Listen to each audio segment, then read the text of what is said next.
Bismillahirrahmanirrahim. Assalamualaikum warahmatullahi wabarakatuh. Sebelumnya izinkan saya memperkenalkan diri terlebih dahulu. Saya Ananda Febrianti, NPM 2031060243 dari Prodi Psikologi Islam, kelas D, semester 3, UIN mahasiswi UIN Raden Intan Lampung. Di sini saya akan mewawancarai seorang mahasiswi dari kampus kebidanan yang memiliki prestasi di dalam bidang akademik. Guna untuk memenuhi tugas UTS mata kuliah dasar-dasar asesmen psikologi dengan dosen pengampu Bapak Faisal Adnan Reza. Sebelum memasuki sesi wawancara, ada baiknya kita berkenalan terlebih dahulu dengan narasumber kita.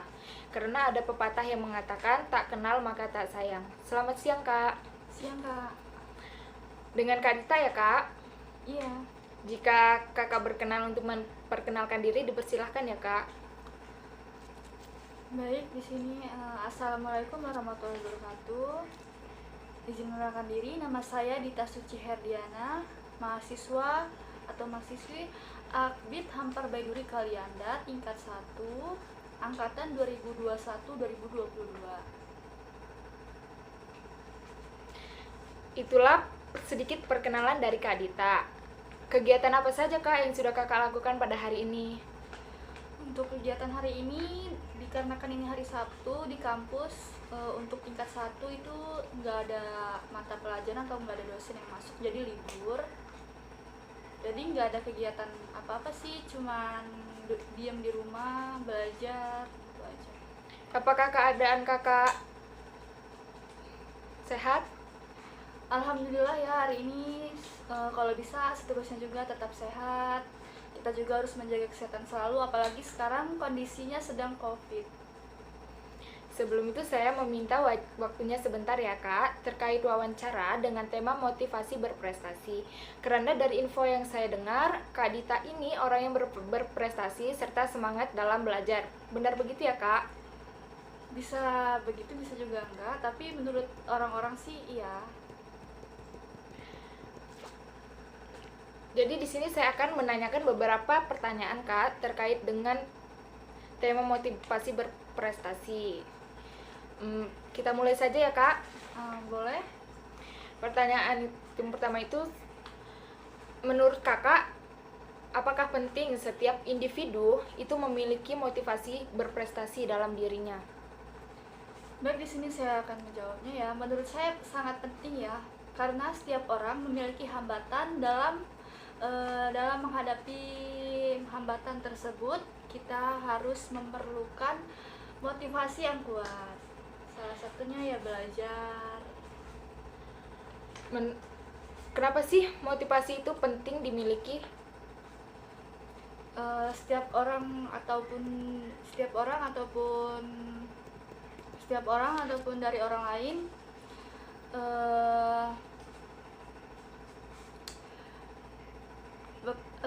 dalam status pekerjaannya memerlukan motivasi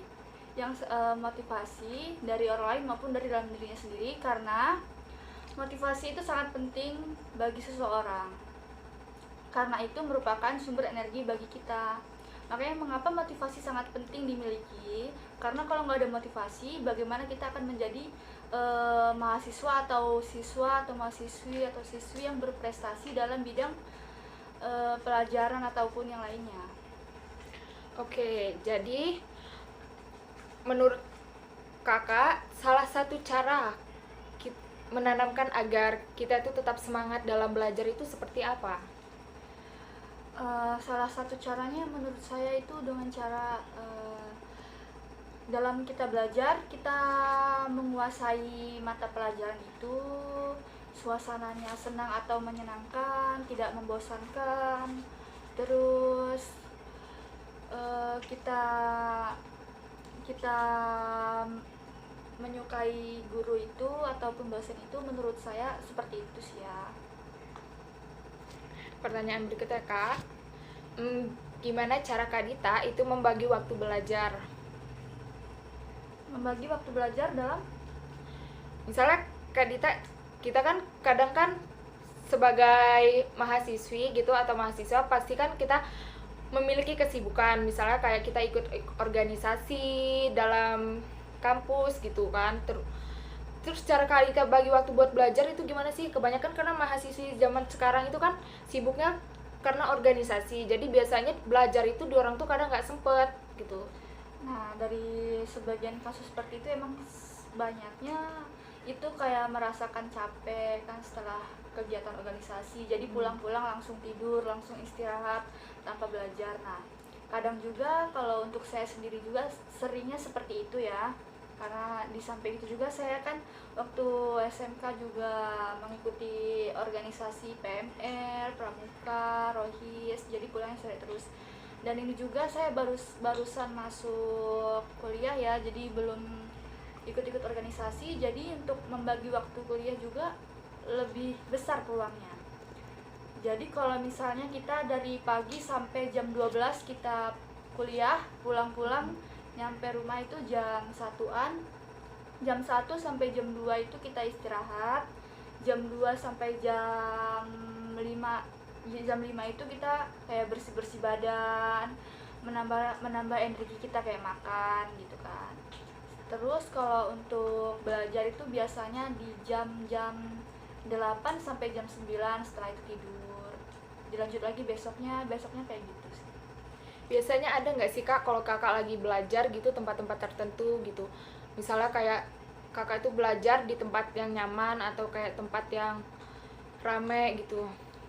Kalau untuk saya sendiri ya, belajar di tempat yang ramai itu kayak kurang kondusif loh, kayak kitanya nggak fokus karena berisik kan ya. Di samping itu juga lebih enakan sendiri karena saya tipe orang yang nggak suka keramaian. Jadi kakak itu lebih senang tuh belajar yang kayak di tempat tenang gitu ya kak? Iya, dan juga kalau saya tuh belajar tergantung kemauan saya sendiri loh. Kalau misalnya saya lagi males, ya males. Kalau misalnya lagi semangat, nggak inget waktu belajar. Biasanya kakak belajar itu dari sumber-sumber buku yang dikasih dosen, atau biasanya kakak juga dengan inisiatif gitu nyari-nyari atau searching di Google atau di mana gitu? Kalau saya belajarnya gini, misalnya besok mata pelajaran A, jadi kita harus belajar. Kalau saya ya belajarnya yang A, karena besok misalnya membahas A, mata pelajaran ini membahas materi ini, jadi saya pelajarinya yang materi itu. Jadi kayak gitu terus. Nggak, kalau yang kakak yang bilang tadi, belajarnya dari sumber buku apa atau dari mana, itu lebih kayak tergantung materinya. Kalau misalnya di buku yang saya punya nggak ada, jadi bisa cari di internet kayak Google gitu kan. Kakak juga sering nggak kak kayak misalnya kalau ada waktu luang di kampus itu sering mampir-mampir ke perpus nggak kak, misalnya kayak buat baca-baca atau nambah-nambah ilmu gitu kak? Kalau saya sih lumayan sering ya, minjem buku. Selain suka belajar, saya juga suka membaca, kayak membaca novel, membaca karya ilmiah kayak gitu kan. Jadi bisa menambah wawasan kita, nggak cuma di akademik aja gitu. Oke, baik kak. Biasanya dalam belajar itu kakak sering nggak sih kak ada kayak faktor penghambat dalam belajar diri kakak gitu? Ya itu tadi kayak yang udah kakak tanya dan saya jawab. Faktor paling pertama ya, utama dalam penghambat belajar itu ya rasa malas itu tadi.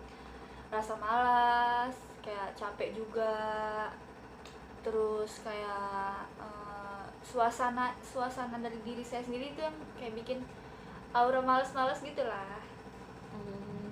Jadi biasanya kakak cara mengatasinya gitu kak, cara mengatasi hambatan belajar kakak tersebut tuh kan, misalnya kayak kakak mengatasi cara malas gitu, cara kalau capek badan gitu, gimana kak? Yang pertama kita harus istirahat dulu ya. Kalau saya istirahat misalnya dari jam kalau saya kan seringnya belajar itu malam ya, karena lebih fokus di malam hari sebenarnya kan. Kalau saya sebenarnya kayak gitu. Itu jadi dari sore, dari jam 7 tuh kita istirahat sampai jam 8 istirahat, kayak ngemil-ngemil atau apa gitu kan yang nambahin mood kita dalam belajar. Terus jam 8 sampai jam 9 kan belajar tuh ya, minimal 1 jam atau berapa ya, nggak tahu kalau orang lain. Kalau saya minimal 1 jam. Terus suasananya, tempatnya harus yang nyaman, suasana harus tenang, senang gitu, nggak tegang kayak gitu sih. Biasanya kalau kalau misalnya ada gangguan dalam belajar gitu kan, kakak kan senangnya belajar kayak di tempat yang tenang gitu kan. Kadang kalau misalnya kita ada keribut-ributan itu biasanya kakak ngatasinnya gimana gitu kak? Sejauh ini sih kayak kalau misalnya ribut ya, suasananya ribut, Iya. kalau saya nggak belajar, soalnya sama aja bohong gitu kan. Orang kan beda-beda ya fokusnya kayak gimana. Kalau saya kalau berisik, suasana rame itu nggak fokus. Tapi kalau misalnya mendesak kayak ulangan dadakan di kelas, mau nggak mau. Oke, jadi ada nggak sih kak dorongan kakak itu untuk berprestasi gitu? Dorongannya Ya. kalau misalnya kita melakukan apa yang misalnya kayak praktek ujian atau praktek kompetensi kan, ada kegagalan tuh kayak nilai kita kecil, lebih kecil dari teman kita gitu, kayak ngerasa minder kan, kayak ngerasa nggak banget gitu, masa saya kalah sama dia gitu. Nah, jadi itu sih dorongan salah satunya itu harus bisa lebih dari kawan kita kayak gitu. Kakak pernah nggak sih kak kayak membandingkan diri kakak gitu, misalnya kayak membandingkan diri kakak dengan teman kakak yang lebih prestasinya lebih tinggi dari kakak gitu? Sering banget sih, hampir hampir setiap hari kayaknya ya, karena itu kan itu bisa menjadi baik, bisa menjadi buruk. Kalau baiknya itu kayak kita menjadi kayak acuan gitu loh, kayak dorongan kita harus semangat semangat semangat gitu kan. Kalau nggak baiknya kita jadi kayak berambisi, ambisi yang menjadikan kita kayak rugi sendiri gitu loh. Terlalu berambisi juga kan nggak baik ya kan. Nah, jadi siapa nih orang yang memotivasi mbak?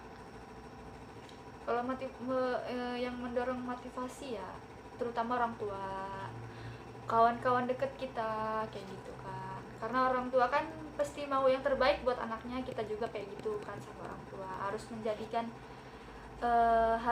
menjadi orang yang bermotivasi gitulah ya, sekiranya kayak gitu. Biasanya ada nggak sih kak teman sebaya kakak itu yang apa sih yang kayak mempengaruhi, udah buat apa sih lu belajar gini-gini gitu?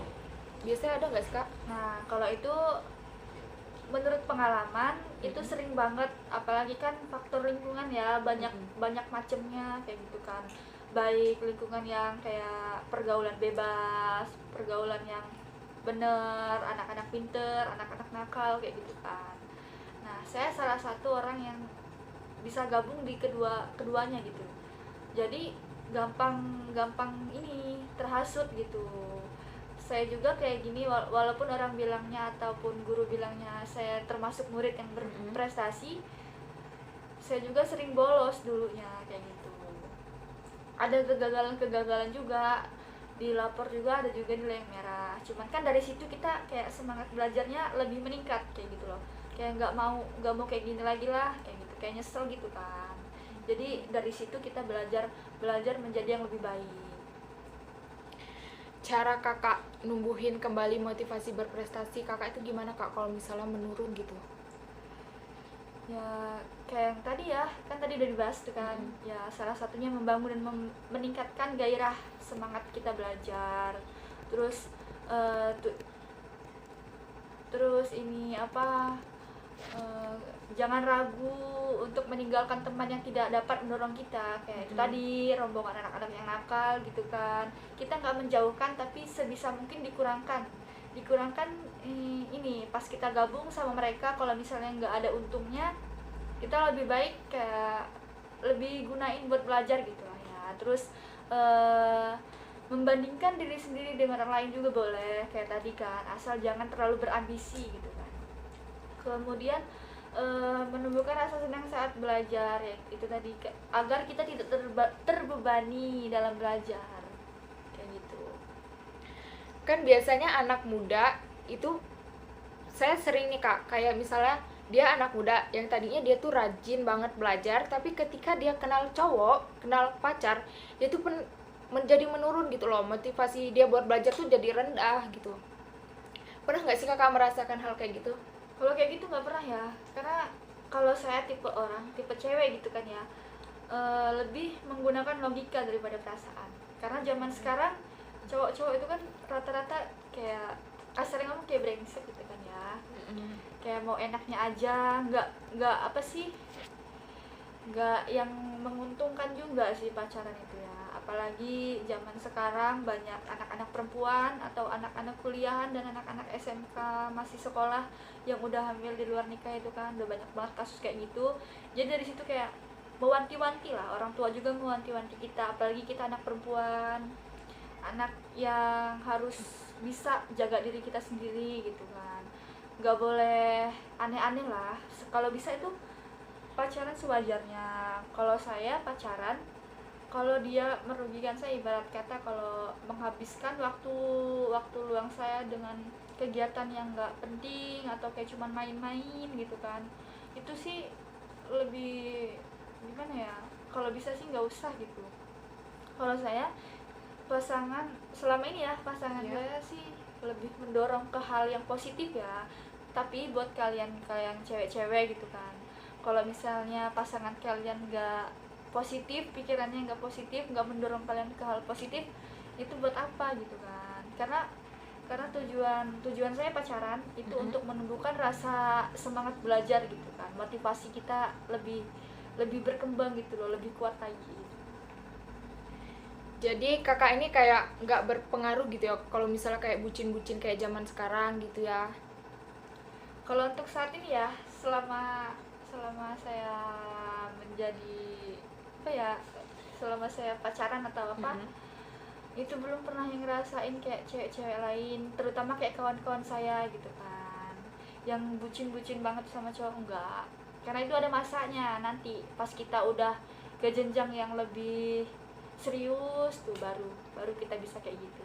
Kalau sekarang tuh kayak cuman pengenalan, ibarat kata itu tadi, motivasi, menumbuhkan motivasi kita untuk belajar kayak gitu. Oke, jadi kalau misalnya kakak pacaran gitu, jadi kayak lebih lebih apa sih, kayak lebih kalau misalnya bawa ke hal yang negatif itu kakak nggak mau gitu. Jadi prestasi kakak tetap bakal di situ aja atau kayak prestasi kakak kayak meningkat gitu kan? Enggak sih, karena saya juga kan orang yang belum belum tinggi tinggi banget ya, prestasinya juga nggak banyak, paling kayak cuman ya peringkat peringkat pertama, kedua, tiga gitu. Kalau untuk yang lomba-lomba atau segala macam tuh belum belum sampai situ, jadi kayak sejalannya gitu. Kalau saya sendiri tuh nggak memfokuskan diri saya harus prestasi prestasi prestasi gitu, nggak mengharuskan, tapi keinginan sendiri sih sebenarnya. Saya pengen kayak gini, saya pengen kayak kayak kayak orang-orang gitu, pinter atau semacam kayak apa-apa bisa gitu kan. Jadi dari situ, kalau misalnya nilainya turun juga sebenarnya nggak apa-apa kalau untuk saya sendiri ya, cuman kadang orang tua kebanyakan itu kayak kok bisa sih nilainya turun kayak gitu kan, kayak kok nggak kayak kemarin, kok nggak naik, kok malah turun kayak gitu. Jadi di samping saya nggak ada ambisi di situ juga, karena ada dorongan orang tua yang mengharuskan nilainya gede gitu. Kakak pernah berpikir gak sih kak, kan kakak ini sudah berprestasi di dalam bidang akademik ya, kakak tuh kayak pengen masih nggak sih kayak gue pengen nih banyakin prestasi gue, nggak hanya di bidang akademik tapi di non akademik gitu? Kalau saya sendiri enggak sih ya, karena itu tadi yang saya jawab. Kalau untuk diri sendiri saya nggak berambisi kayak harus menonjol kayak saya bisa kayak jadi bintang, bukan nggak mau, cuman kayak gimana ya, yang pinter-pinter amat enggak, yang kasarnya ngomong yang goblok-goblok amat juga enggak. Kalau bisa ya bisa gitu, jadi nggak harus memfokuskan saya harus ikut ini menonjol di semua bidang gitu kan. Keinginan ya ada, cuman belum ada ke arah sana gitu. Jadi ada nggak sih kak aspek penting dalam motivasi berprestasi kakak gitu?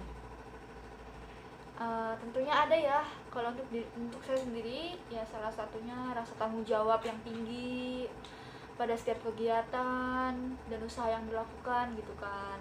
Jika saya memiliki motivasi, saya jadi lebih berani untuk mengambil dan memikul resiko yang telah diambil tanpa harus merasa menyesal kayak gitu. Pernah nggak sih kakak itu kayak salah milih gitu, kayak kayak biasanya kan orang berprestasi gitu kan, dia kayak udah siap ya milih resikonya itu seperti apa kayak gitu. Pernah nggak sih kak kayak kakak ngerasa gue salah pilih nih gitu, kayak ngerasa kayak gitu gitu? Salah pilihnya itu salah pilih apa gitu kak? Misalnya kayak kakak itu milih di dalam gimana ya jadi kayak kakak itu milih salah pilih gitu loh kak, kayak salah langkah kan, salah Iya. langkah dalam mengambil keputusan gitu Iya. misalnya. Ini dalam akademik, bukan kegiatan organisasi ataupun lainnya gitu kan? Ya bisa juga sih yang lainnya, maksudnya gitu kayak apa sih, kayak salah langkah gitu loh salah langkah yang bikin saya gagal gitu. Iya gitu maksudnya kak. Kalau misalnya dari awal saya ngerasa yakin, saya ngerasa nyaman di langkah yang saya ambil, itu salah satunya misalnya ya organisasi pramuka misalnya kayak gitu kan. Iya. Itu kan ada lomba kayak antar organisasi gitu kan ya. Kalau misalnya gagal, tapi sebelumnya saya ngerasa yakin untuk mengambil kegiatan itu dan langkah itu nggak nyesal sih. Di samping itu juga kan kita kayak ada banyak pengalaman gitu kan, karena udah lumayan sering juga lomba-lomba antar organisasi terutama pramuka gitu kan. Itu malah kayak menambah wawasan iya, menambah kawan iya, mempererat silaturahmi iya, terus menambahkan jiwa-jiwa bertanggung jawab juga iya kayak gitu kan. Terus menjadi jiwa yang disiplin, terus ini nggak lemah gitulah mentalnya. Kan pramuka kan kayak keras gitu nggak sih? Menurut kakak pernah nggak sih kak kayak kalau kakak tuh kan kakak kan berprestasi nih, pernah merasa terbebanin nggak sih gitu? Jujur iya sebenarnya ya, karena kalau misalnya gini, nggak mungkin kan setiap anak menguasai segala bidang gitu kan. Iya, pasti ada aja nilai-nilai yang beda gitu, kayak nilai-nilai yang jelek gitu kan. Kayak kepikiran udah bakalan dimarahin nggak ya kayak gitu kan. Karena untuk saya sendiri, tipe orang tua saya nggak mengharuskan, tapi bukan nggak boleh ya, tapi mempermasalahkan nilai yang kecil gitu loh. Jadi sebisa mungkin saya belajar supaya bisa nilainya gede gitu kan. Hafalan kayak gitu. Apalagi kalau misalnya pelajarannya nggak saya suka gitu kan, ibaratnya tuh kayak pelajaran yang banyak hitung-hitungan ya, itu kan menguras energi juga ya. Itu. Nah gimana nih kalau misalnya kakak itu ketemu sama pelajaran yang emang nggak kakak suka gitu, ngatasinnya gimana kak? Nah kalau dulu kan saya kan ini ya, bergaul dengan dua pergaulan gitu kan, yang baik sampai yang nakal. Kalau saya dulu suka cabut jam pelajaran sih, jadi makanya nilai saya pernah merah itu karena dalam satu semester saya cuma masuk 2 kali pelajaran di guru itu sampai dipanggil sama BK juga, terus nilainya dimerahin gitu kan. Nah dari situ guru juga kayak ngerasa nilai saya jelek gitu kan ya. Nah dari situ saya nyesel, aduh gara-gara ini nih nilai saya merah gitu kan, gara-gara ini nih orang tua marah gitu kan.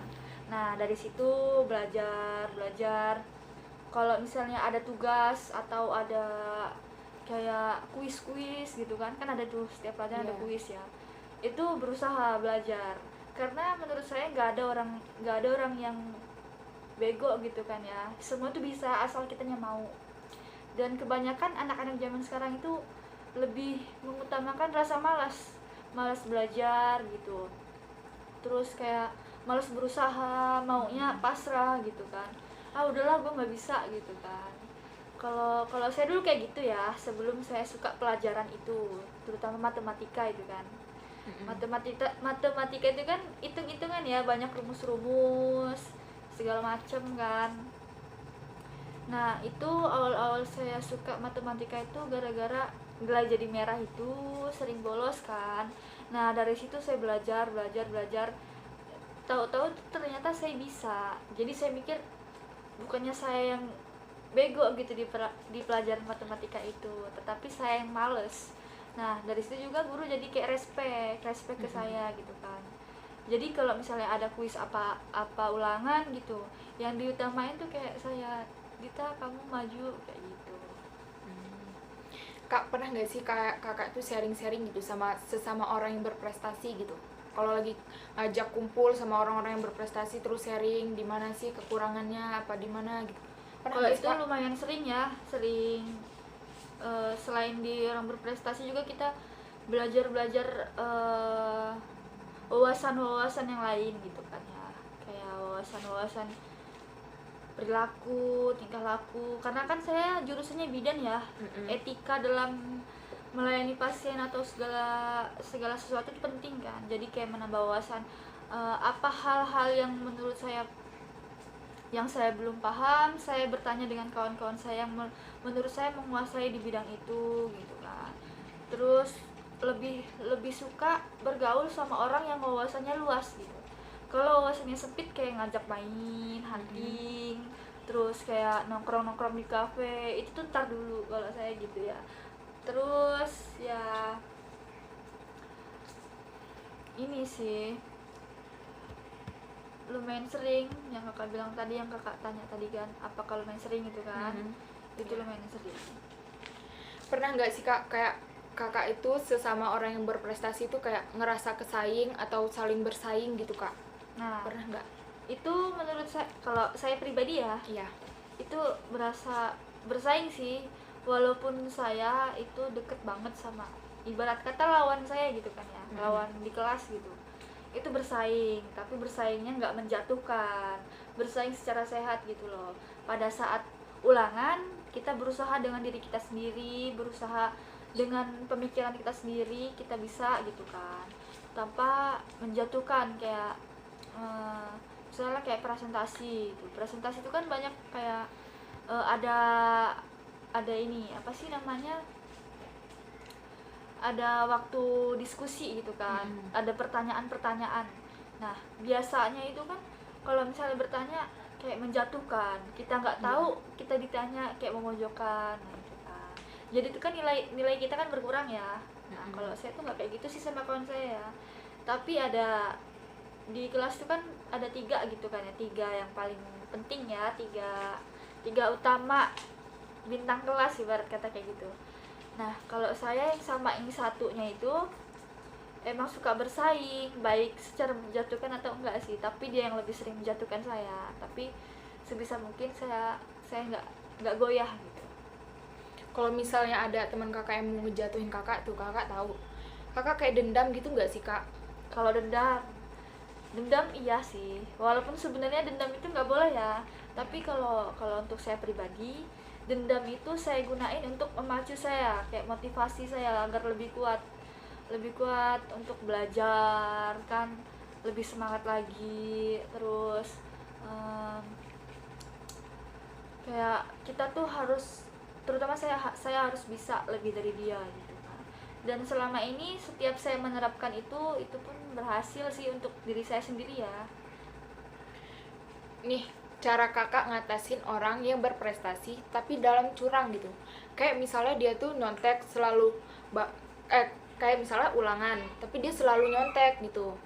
Terus kayak misalnya dia kayak charper sama guru, itu kayak mana sih, Kak, Nanggepinnya kadang kesel sih ya, karena kan kita udah berusaha, kita udah belajar semalaman, belajar berhari-hari, belajar memahami materi itu gitu kan ya.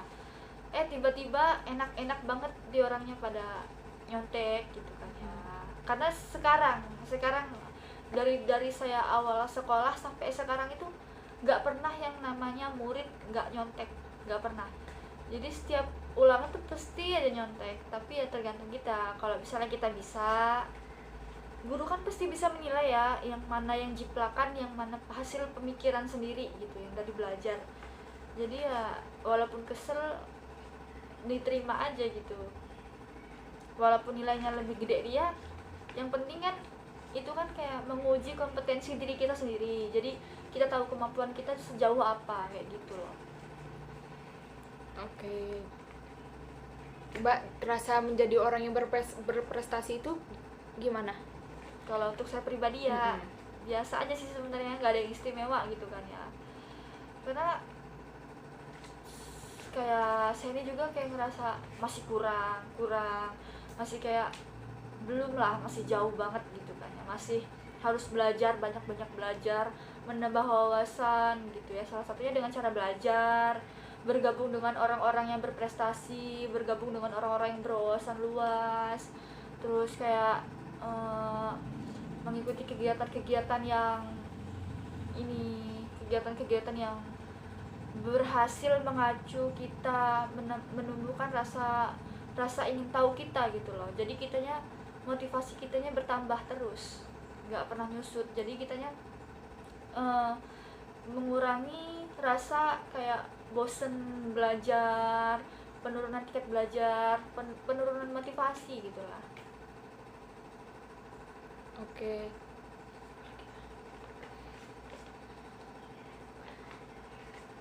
Kalau untuk saya sendiri ya, kita itu nggak harus yang pinter-pinter banget juga sih sebenarnya. Pinter boleh, cuman nggak yang memaksakan kayak gitu loh. Kalau kakak sendiri gimana? Kakak termasuk orang yang memaksakan pinter-pinter banget atau sejalannya atau gimana? Kalau saya pribadi sih enggak.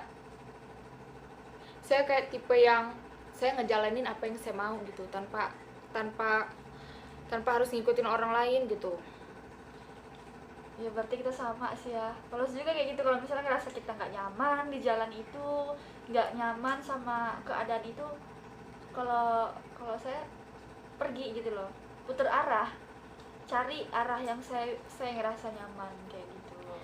Pernah nggak sih kakak tuh kalau misalnya kayak nonton TV gitu atau ngelihat Najwa Shihab gitu, pernah nggak sih dari kata-kata dia tuh muncul motivasi gitu? Kayak pernah kayak kakak tuh kayak ngerasa termotivasi gitu dengan orang lain, gak hanya kakak kan termotivasi dari karena orang tua ya, motivasi kakak tuh muncul karena orang tua. Pernah nggak sih kakak tuh ngerasa motivasi kakak itu juga muncul tuh karena orang lain gitu? Nah ya, kalau itu sih iya sih pasti kan. Ya itu tadi kan saya bilang kayak kita cara meningkatkan motivasi belajar dengan berkawan atau bergabung dengan orang-orang yang wawasannya luas, ya itu tadi salah satunya, agar kita bisa, itu tadi yang kayak kakak tanyain tadi, itu loh. Iya. Ya kan, nah ya kayak gitu, bukan dari orang tua aja sih sebenarnya ya kan, kayak dari kakak-kakak juga, dari kawan-kawan juga gitu kan kawan juga kan banyak sih yang kayak walaupun dia nggak pinter di akademik juga pinter di wawasan yang lain gitu, kayak non akademis. Jadi kesimpulan kakak gimana nih arti dari motivasi berprestasi? Ya motivasi berprestasi menurut saya penting ya, setiap orang harus ada motivasi berprestasi kan. Kalau bisa semua orang tuh harus berprestasi, nggak harus stuck di situ-situ aja gitu loh. Kalau nggak bisa, berusaha terus, belajar terus. Bukannya kalau misalnya nggak bisa, udahlah males, nggak mau lah belajar kayak gitu kan. Kalau kayak gitu kita nggak pernah maju, nggak akan maju gitu kan. Ya pada dasarnya sih emang motivasi itu harus ada. Nggak mungkin lah manusia nggak ada motivasi di hidupnya. Nah, jadi gimana nih kalau misalnya kan setiap orang pasti ada motivasi, tapi dia tuh kayak males gitu, kayak gue males, bodo amat gitu, gue jalanin hidup sesuai takdir Tuhan aja gitu. Itu gimana sih kak? Nah Kalau kayak gitu, bikin kesel sih sebenarnya ya. Salah satu kawan-kawan saya juga ada yang kayak gitu kan ya. Kalau untuk saya, orang-orang kayak gitu tuh harus kita semangatin gitu loh, kita tambah motivasinya, kita ajak ke hal-hal yang baik, hal-hal yang bisa menambahkan rasa semangat dia dalam belajar kayak gitu kan, menambahkan rasa semangat dia dalam terus bisa gitu kan. Misalnya dia nggak bisa tuh misal dalam pelajaran ya kita bantu, kita cari jalan keluar sama-sama sampai dia bisa. Kalau saya awalnya nggak bisa, jadi bisa itu malah tambah semangat, kayak oh ternyata kayak gini ya, oh ternyata kayak gini ya, ternyata enak ya, ternyata nggak susah gitu kan. Jadi kayak semangat gitu belajarnya. Jadi motivasinya tuh kayak ada, timbul terus. Itulah motivasi berprestasi dari Mbak Dita, seperti yang sudah kita dengar semuanya ya. Semoga dalam wawancara ini ada hikmah yang bisa kita ambil. Terima kasih ya Kak Dita atas waktunya. Semoga kakak selalu diberi kesehatan oleh Allah Subhanahu wa Ta'ala, agar kita bisa bertemu kembali di lain kesempatan untuk mengobrol tentang hal-hal lain ya, yang tidak hanya tentang motivasi berprestasi. Sekian wawancara ini, kurang dan lebihnya saya mohon maaf. Kepada Allah saya mohon ampun. Jika ada kata-kata yang tidak berkenan, saya mohon maaf. Saya akhiri, wabillahi taufiq wal hidayah. Wassalamualaikum warahmatullahi wabarakatuh. Waalaikumsalam warahmatullahi wabarakatuh. Udah belum?